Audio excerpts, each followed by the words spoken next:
Hey, it's Tom here. Good news. We're opening up our one-to-one platinum mentoring program when we have 2 spots available right now. So if you're looking for a mentor to give you the guidance, support, accountability, and all of the systems to ensure you're going to make 6 figures in the next 12 months, even if you're a complete beginner, you have no prior experience and you don't have any good technical skills, you want to go to ltsmentor.com. That's ltsmentor.com. You're going to fill in a short application and you're going to book a call so you can speak to myself and the team. So go to ltsmentor.com to apply now.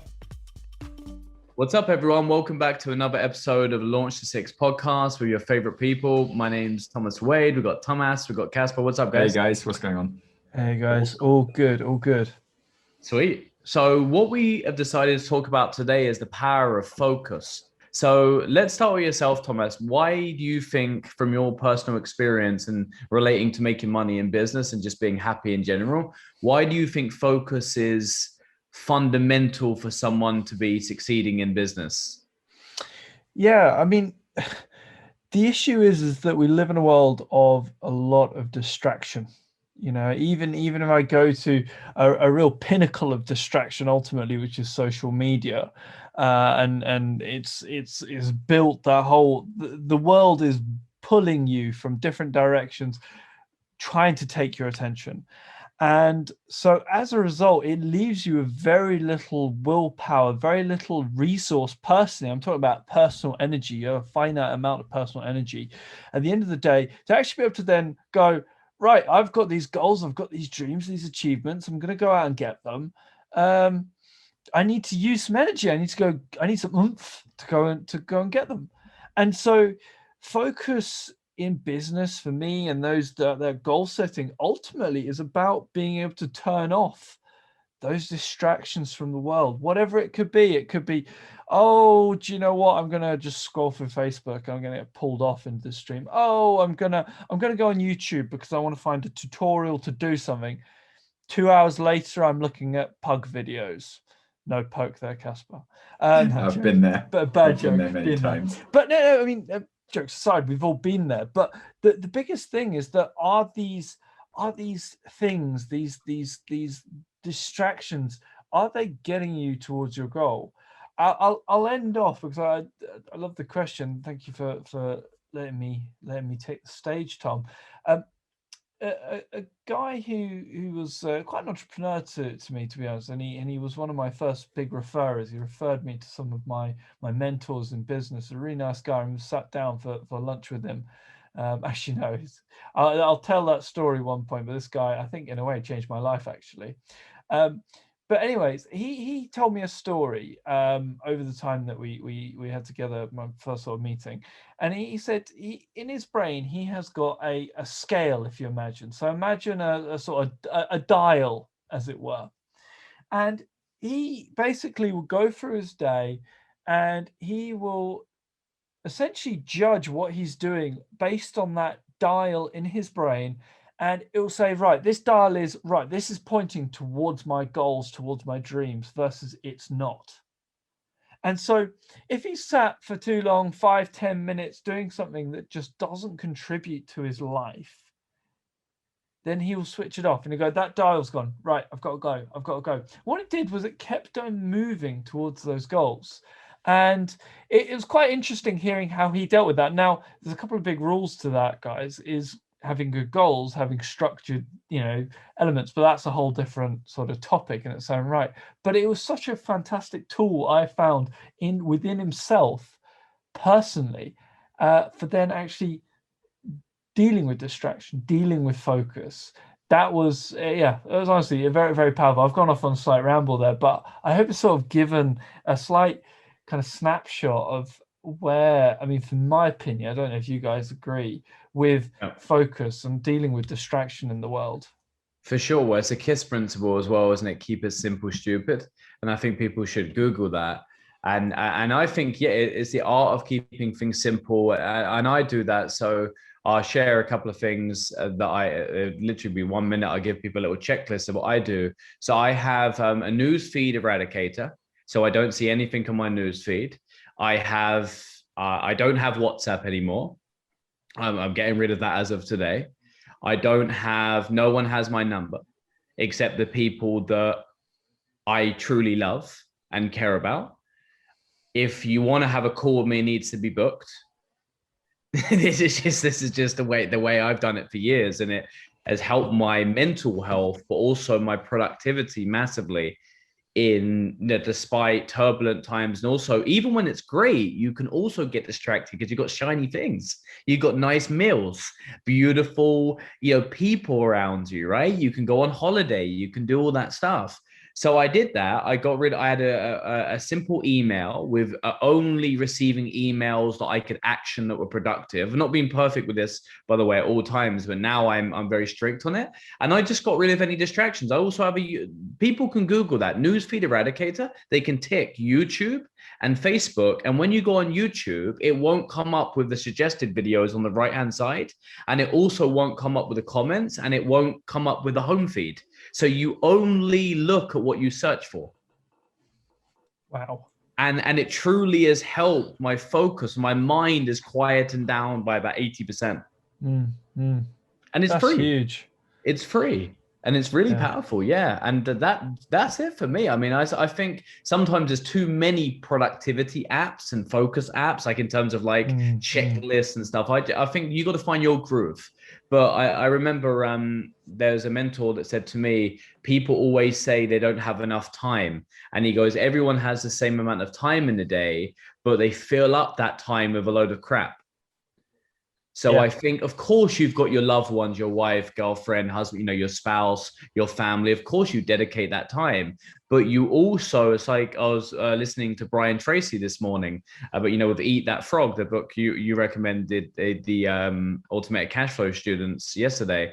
That's a great book because he talks about what are your tasks that are the absolute priority, and do them first. And then if you do that, you're going to be miles ahead of everyone else, because a lot of people fill up their days with just unproductive tasks because they're avoiding face. And that's another podcast altogether, but keep things simple, guys. Trust me. The most successful people, I think even 2 billionaires, I won't mention their names because I don't want to get political here, but they said the key to their success is focus.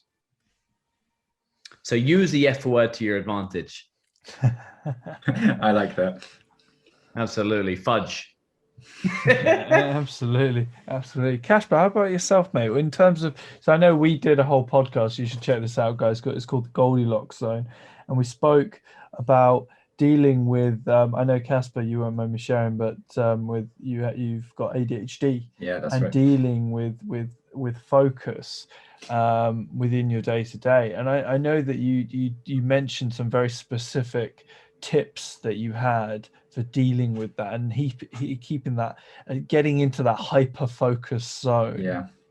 But no, like you said, I've got ADHD, so attention and focus is a particularly limited resource for me. So it becomes especially important how I direct that focus. So the KISS principle, obviously.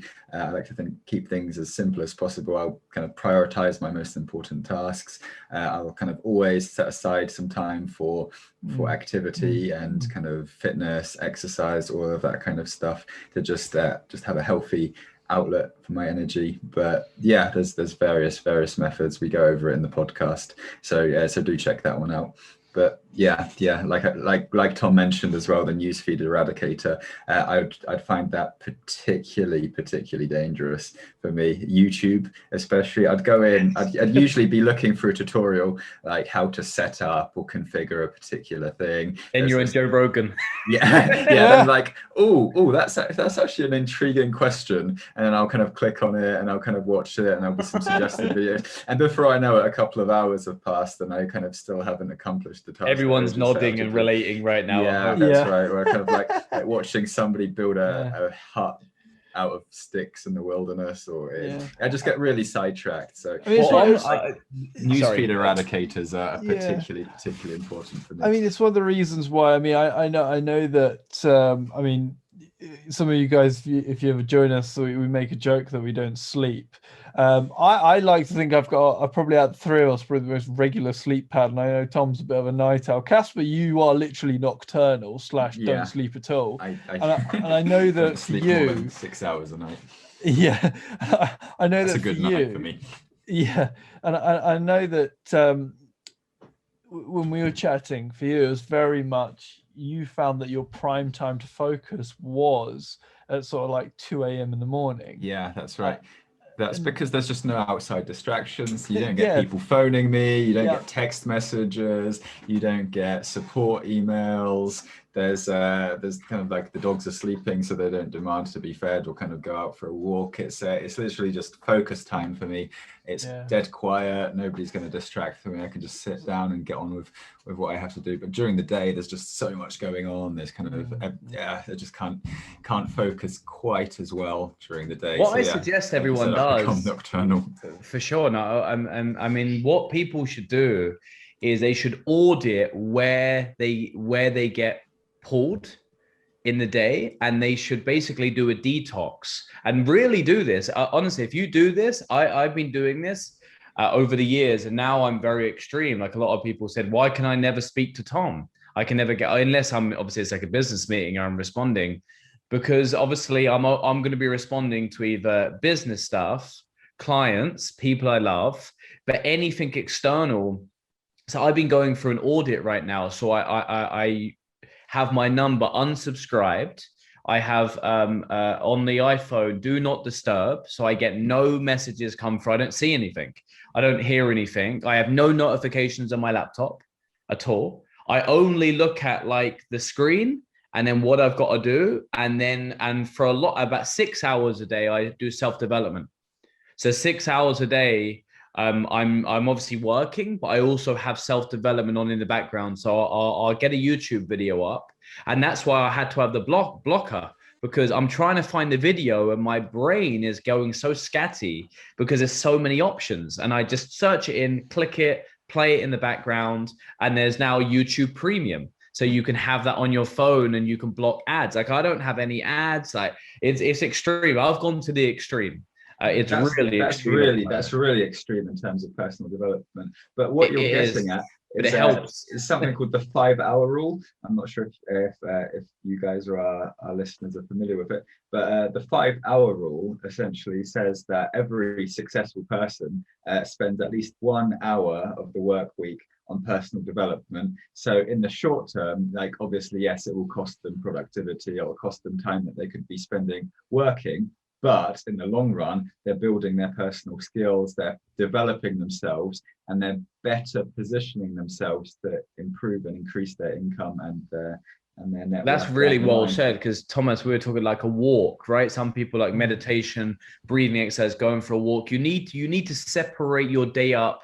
You can't just work. You need to break it up with different things that refresh your mind, like a swim, or, you know, if you have a steam room or a sauna, if you're lucky enough to have that, or you might just go for a walk in the rain. Yeah. Like in Canary Wharf here, I love putting it was raining the other day and I was just everyone was running in. I love the rain because it made me wake up. It's hugely important to just get away sometimes, just kind of, just step away from it all, just breathe, have a moment to yourself. Actually, I find this to be particularly important for programming and coding. So oftentimes I'll be trying to figure out a solution to a problem, and I'll just be kind of hitting a brick wall. I'll get stuck. But it's only when I kind of get up, go do something else, I don't know, like hop in the shower or kind of like walk the dogs, does the solution miraculously manifest itself in my head, and then I'll kind of come back and I'll code it all. But it'll only happen if I actually get up and walk away and take that breather, take that rest, kind of. Well, I say, recharge. For example, there's like a checklist before we wrap this one up. Number one, I would say to everyone, to give someone some real good nuggets here. Audit what happens in your day, and you don't have to do it to the exact hour. Some of you guys do, but just audit what you do in your day, and then say, are those things contributing towards your happiness, your spirituality, your finances, your love life, your improvement of friendships, your business success? Or are you just fixing fires that don't even need fixing? You can just delete them. So as you delete your emails, I recommend you start fresh. Everyone says the new year, I can start fresh. Why don't you do that right now? Get rid of all the junk. Get rid of all the books you don't read. Clear out your house and do that, with your email, with your WhatsApp and stuff. And trust me, I deleted Facebook, and I had a Facebook account that actually I had 29,000 followers that was developed, and a Facebook group of 12,000 followers. And I got rid of it because it was a distraction to where I truly wanted to go. So, I'm quite extreme with that. I'm very extreme, actually, when I'm hearing myself out loud. But why not start small? Get rid of TV and see where you go from there. Any last points, Thomas? No, I think that wraps that up really, really nicely. So with that said, guys, as always, check out the Launch to Six forum. It's a free space for you to come and network, join like-minded entrepreneurs. And you guys, please stay tuned for the next one. Like, comment, subscribe, send us some love, and we'll catch you soon. Thanks, guys. Take care. All right. Thanks, everyone. Hey guys, it's Tom Ash. We hope you guys have enjoyed the episode as much as we've loved putting it together for you. Please, guys, do us a huge favor. Hit that love button, hit that subscribe button, and review us on Apple iTunes. We do read the comments. We want to improve our content and give you guys the best that we've got. Equally, the best comment, guys, we will shout you guys out, and we are giving out free courses. So guys, please come hit that love button, leave us a review, and we'll catch you on the next podcast, guys. All the best. Take care.